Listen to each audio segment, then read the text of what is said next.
Hello friends, welcome two माय YouTube channel. तो आप लोग कैसे हैं? उम्मीद करती हूँ बहुत अच्छे होंगे। तो आज मैं आप सबके लिए बहुत ही मज़ेदार चुटकुला नाच गीत लेके आई हूँ। तो आप लोग वीडियो को फुल देखिएगा, बीच में इसको बिल्कुल मत कीजिएगा, नहीं तो गीत का आनंद नहीं आएगा। और गीत कैसा लगा, अच्छा लगा या नहीं अच्छा लगा, ये कमेंट करके ज़रूर बताइएगा। और ढेर सारा प्यारा आशीर्वाद दीजिएगा, वीडियो को ज़्यादा से ज़्यादा शेयर कर दीजिएगा और अपना प्यारा आशीर्वाद बनाए रखिए।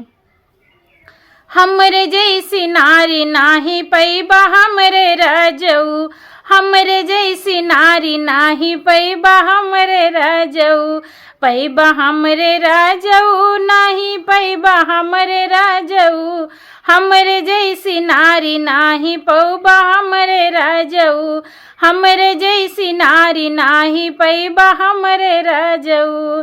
सासु नदिया से बर्तन मांजवाऊ बे, सासु नदिया से बर्तन मांजवाऊ बे, तोहरा से चूल्ह पोतवो बे हमरे राजऊ, तोहरा से चूल्ह पोतवो बे हमरे राजऊ, हमरे जैसे नारी नाही पौबा हमरे राजऊ, हमरे जैसी नारी नाही पौबा हमरे राजऊ, पौबा हमरे राजऊ ना पौबा हमरे राजऊ, पौबा हमरे राजऊ ना पौबा हमरे राजऊ, हमरे जैसी नारी नाही पैबा हमरे राजऊ, हमरे जैसी नारी नाही पौबा हमरे राजऊ।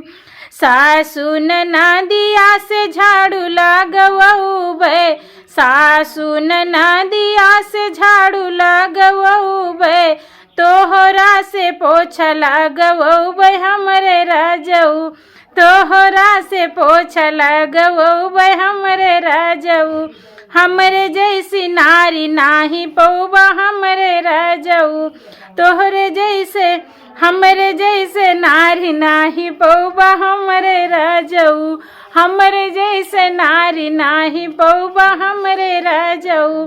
सासु नदिया से कपड़ा धुलवाऊ बे, सासु नदिया से कपड़ा धुलवाऊ बे, सासु नदिया से कपड़ा धुलवाऊ बे, कपड़ा धुलवाऊ बे राजा कपड़ा धुलवाऊ बे, तोहरा से पानी भरवऊ बे हमरे राजऊ, तोहरा से पानी भरवऊ बे हमरे राजऊ, हमरे जैसे नारी नाही पौबा हमरे राजऊ, हमरे जैसे नारी नाही पौबा हमरे राजऊ।